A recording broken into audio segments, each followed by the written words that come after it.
Guys, we're back on the exchange. I've been wanting to do this one for a while, man. You know, I requested you. It took a little bit with Zach. Now we got my boy Luke over here. You know, finally made it happen. BWP, thank you so much for your time, man. No problem. Thank you so much for your time. An absolute legend, too, for the team, man. I appreciate that. So I got to ask you. You're coaching RB2. You're on Apple. You're coming out of retirement. And you're a dad. Yeah. How do you juggle all this? You're the busiest retired guy. Yeah. I think now that I'm full-time with Apple, I'm part-time at Red Bull too. It's more just consultant, you know, just talk to the players. It's got a little bit easier. Last year was really hectic, like figuring out a balance to get to the studio, being here every day.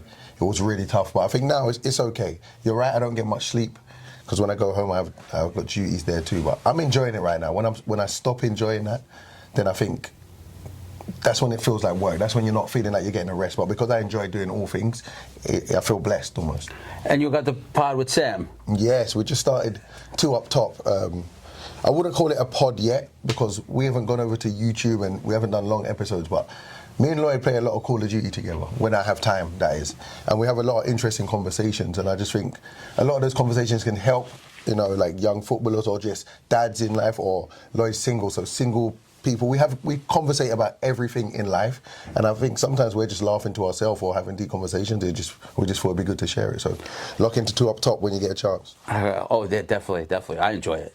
That's that. Appreciate it. So obviously you have kids. You have a dad. Do your kids play? Yeah. Football? So my eldest now, she does track, but she used to play football when she was younger. She had to choose between gymnastics and soccer at the time, and I think my wife wanted her to do gymnastics. You know, so she ended up going that route, but she's done with gymnastics now. She does track, 55-meter hurdles and high jump. She's doing well. Nice. And then my son, he's 12, he plays, and my youngest daughter, 8, she plays too. So now that we're on that, pay to play, big problem here in the States. You know, you're a dad, you're obviously coaching, you got this thing with Apple. What are your thoughts on pay to play? I don't love it. When I was growing up, I paid maybe £2.50 to each game. Like £2.50, you bring your subs and you get to play the game. Maybe at the beginning of the season, it's maybe £25. Obviously, I'm in England, and that's why I'm saying pounds. And you get a drill top, a bag maybe. But I think now, paying as much money, and I couldn't tell you how much it is, but paying that much money, I think you're losing out on some talent. Because I know where I was from, a lot of people weren't rich. If we're looking around the world, in Brazil and Argentina and all in the African continent, like nobody's like got a lot of money, and you're finding some of the best players. So I think if you're making it too expensive, where are you finding those guys with that hunger? You know, how are they getting to football practice? How are they making the top team, you know, in the country or in the region if they don't have that kind of money? If we're looking at Neymar, I don't know if he grew up rich. Messi, I don't think he grew up rich. So if they were over here, do we not see that player? Yeah, I guess. You know, I always say that they should bring it to the hood. I think so. A million %. I mean, you know, a lot in of any sport. Yeah, but I think a lot of kids in the inner cities, a lot of good basketball players, if you ask them, they started with a crate on a pole. I'm telling you. You just needed the ball. Exactly. You know, I think it's kind of a similar situation. And now that I have my kid that I'm looking to get enrolled into stuff, and I'm hearing some of the numbers, I'm like, you know, how do you get, you know, like, how do you make this happen? Like an inner city kid can't make it happen. No, it's tough. What's your earliest memory around the game? And who was your favorite footballer growing up? Earliest memory, it'd be tough because the only thing I remember, that, you know, as adults, you know, mine anyway, my memory don't go that far back. But if I'm thinking to about 6.5, I joined my first Sunday league team. It was called Dulwich Hamlet in South East London. And yeah, they're my earliest memories. I remember just going with my cousin, and my cousin Carol used to play, I mean, maybe the year before me. And him and my aunt and my Uncle Morris, they took me down there. And yeah, ever since then, I've been playing football. My favourite player when I was young was, I obviously looked up to my dad. You know, he was a professional at the time, so he was playing for Crystal Palace. So that was obviously like an in-house hero. But then favourite player back then, or when I was younger, my favourite player of all time is Zidane. Zinedine Zidane. He's my GOAT. Nice. But when I was younger, there was a player called Anders Limpar. He used to play for Arsenal, and he just would get so many assists, very quick, great feet. I used to like him when I was really young, but favourite player is Zidane. Nice. It's the number 99. I got to ask, you know, when I see the number 99, I think of Wayne Gretzky in hockey. Yeah. How'd you get the number? How'd you decide on the number 99? When I first got into Red Bull, I was just training. It was almost like a trial. But when I found out they wanted to sign me, I got an offer of numbers, and I feel like the numbers were, I can't remember the other ones. There was something in the 40s. It just didn't make sense to me. And then I had 99 as an option. There was one other number, but I can't remember. And I just thought, listen, 99 when I was young was a good summer. And then over in America, all the 99s were like, they stood out to me, like the Gretzky's and so on. So I just thought, yeah, this will look good, especially coming from England. There's no 99s anywhere. So I was like, yeah, this should look good, and it worked out for me. When you were here in New Jersey for a little bit, obviously, when you hear somebody mention New Jersey, what's your first thought of New Jersey? For me, I love New Jersey. I know when other people talk about New Jersey, it's like, oh, they land at Newark and they think it's like terrible. But for me, New Jersey is just amazing. I think it was an easy transition because, first of all, I like the people. They're up front. You know what I mean? There's no two ways about it in New Jersey. It just reminds me a little bit of London. Obviously, it's slower in New Jersey, but the people, I have to be in a place where I can just bump into anyone. I don't have to know them and have like a regular conversation. And I feel like you can do that in London. When I went to LA, it wasn't the same. But for me, when I think of New Jersey, I think home. So, speaking of LA, when you went there and then you realized that you weren't getting signed or brought back, was there any feeling, or was it just more like, I got to keep playing, I'm going to LA? Or was there a little part of it that, you kind of, all right, I get the business of it, or there was a part that was upset about the whole situation? You're saying when I left Red Bull? Yeah. Yeah, I was upset, of course, because I understand it from Red Bull point of view. I was injured that whole season. When I did play, I was playing injured. I wasn't myself, I wasn't BWP, but I did think, for what I'd done at the time, would you take another chance on me? But then we also got to remember this was a club that likes to bring through young players. Maybe I'm getting in the way of some of the progression. So I got it, but yeah, I was hurt. But it also made me go and leave with a point to prove. For a year, I was mad with Red Bull, So every time I went out on the pitch, I was trying to show them this is what you could have had. And fortunately, at LAFC, it worked out for me. I got like a few goals, I played well. And that was only because, I wanted to prove a point. So it helped me. What's the best advice you would give BWP going into his first day of training before this whole thing started? Where you're at right now? Enjoy it. Enjoy it and just, have fun. For me, I don't know. I got asked a lot in my career, did I feel pressure about making it because my dad made it, my brother made it. And at the time, I didn't know how to explain that. I didn't think I felt pressure. To me, I was just going about and playing football. But as I got older, I realized that I was so uptight. Football to me wasn't a game. It was serious. You had to score. I had to score a goal every other game. Otherwise, I wasn't doing well. And as soon as I retired, my shoulders dropped. I felt free. And I just wish I could have felt like that while I was playing. Because when I look back, there's some enjoyable memories. But when I was in the game, even after I'd score a goal, I'll be thinking of next week or my next goal, or the next touch. It was never just enjoy the ball. Just have fun. And I didn't go through my career doing that. So you won the Golden Boot 2 times. Yeah. Would you have traded any of those for the MLS Cup? That's a great question. I think I would have. I think the second one, because I think by the time I got the first one, I had proved that, I was a goal scorer and people knew what I was about. And the second one, I'd definitely trade that for an MLS Cup. Only because over here, playoffs are everything. And if anyone has anything negative to say, where they say, yeah, he was good, but he didn't win a cup. So it'd be good to change that narrative. Nice. If I recall, you rejected playing for Jamaica. Am I right? I didn't reject it. It wasn't a rejection. I've got close to playing for them. We figured out all the paperwork. It took a little bit long with me getting some of the stuff from London. So by the time I had got all the paperwork I needed for Jamaica, I think they got knocked out of the World Cup qualifiers. And then after that, I was just like, I'm not just going to be going, I think I was 33, maybe 33 at the time. I'm not going to be flying all over the country and over the world to play games when I just wanted to play for Red Bull and give my best for Red Bull. But I didn't reject them. Okay. So, speaking on that, do you think that international coaches look down on choosing an MLS player to come and play for their club before somebody else?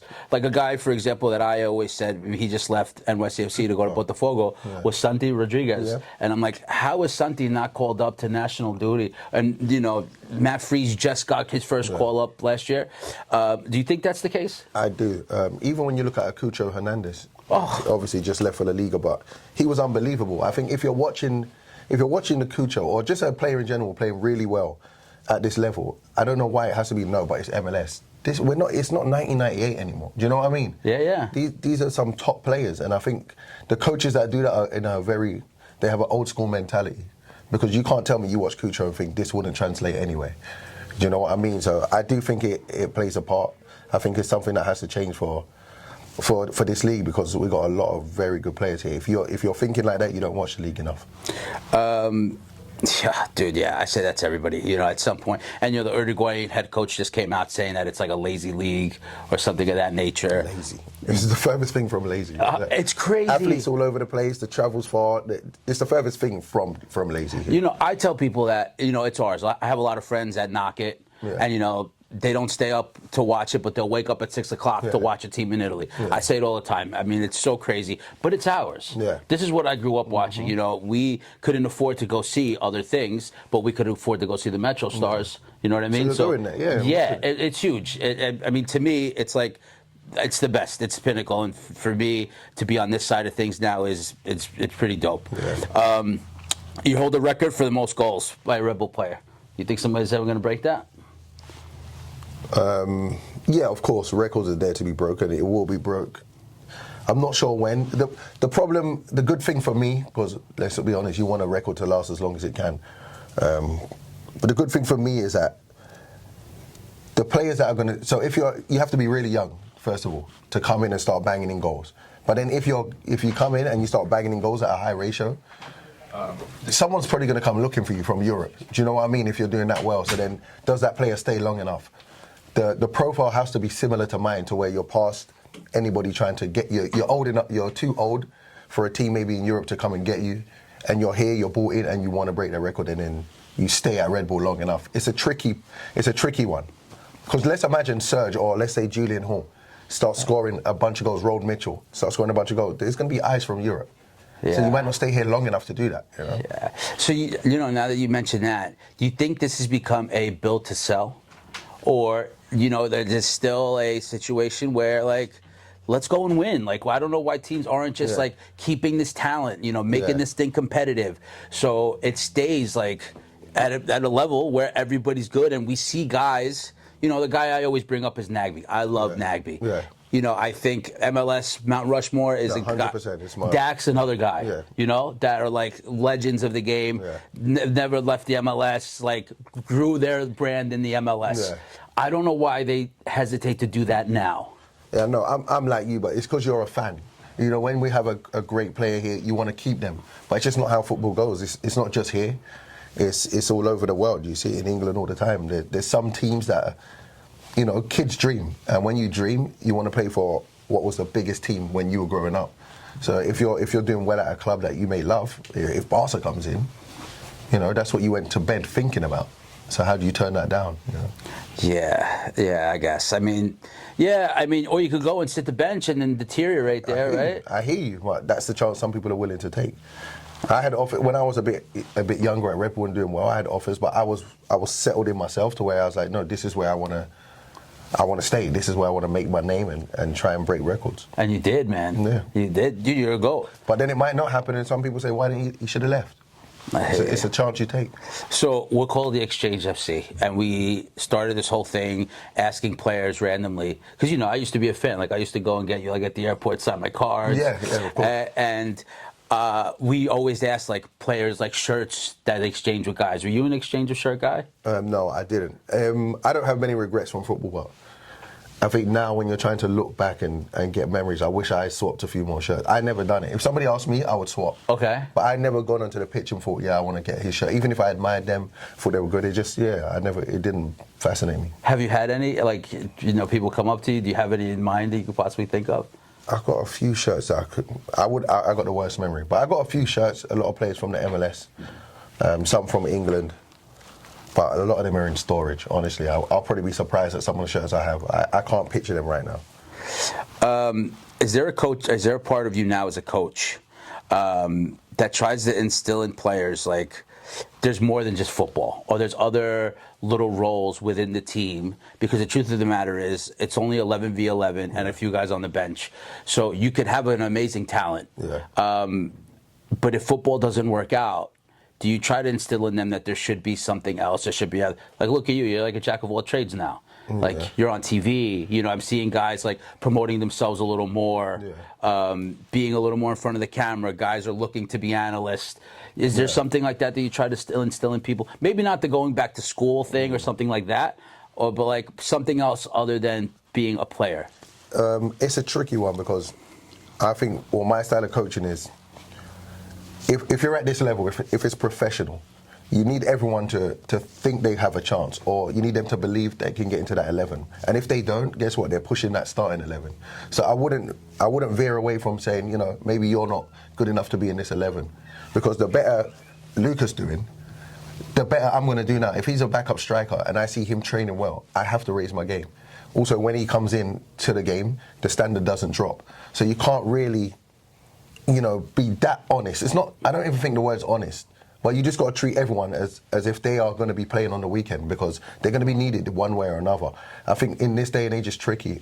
I started thinking about media as I got older, but you don't want a 17 to 23-year-old thinking about that. You got to push them to go and be the best they can be. And then after a while, they figure out, okay, maybe this isn't for me. But in the beginning, no, you got to try and make that start at 11. If you weren't a footballer, what would BWP be doing? I've had this question so many times down the year. I would like to be in music some way or somehow, you know, grime music specifically. Back home, I don't know if you guys know, but yeah, that genre, I would like to be around that scene. I love it. Oh, man. Yeah. I've had a battle in my time. It's back in the day. I'm retired now from grime music and writing lyrics. But yes, anything in music I love. So I know that's an extravagant job, but that's what I would like to be involved in. So this is going to be my last one. You know, I'm going to ask you a bench, a start, and a sell. You, Sasha, and Dax. Oh, this is amazing. Come on, you guys are all coming out. Start me and release those two. I don't need them. There's no bench, there's no sell. Get both of them out. I got you. BWP, you're the best. Thank you so much. Coming out of retirement. Oh yeah, you know, yeah. You know, I mentioned before off camera, you're the busiest retired guy. Yeah. The busiest retired guy. What did it take for you to come back to do this? You're about to get back and play. You know, Sasha did it last year. Yeah. Dax, I mean, he's still itching. He was just here, so he was probably an easy sell. Yeah. For me, honestly, it took a couple of years. Sasha's been asking me for the last 2 years, not just with the open carpets, TST. But honestly, I wouldn't have done it. It's just Sasha nagging me. And then once I said yes, I'm now excited. I want to see, you know, what these old legs can do, man. There's a bit of pressure there now. But it's going to be fun. Shout out to Moy Menace. It should be a good game. We're playing some young guys that we fit, a lot of talent, but still now when you ask them like, what am I doing? You know, until kickoff, I'm not going to be like, it's not real to me. Wait, and your wife was like fine with when you said, yeah, I'm going back to play again? She didn't like... Yeah, she's cool. Like, where's the game? Should we come? I'm like, let's wait to see.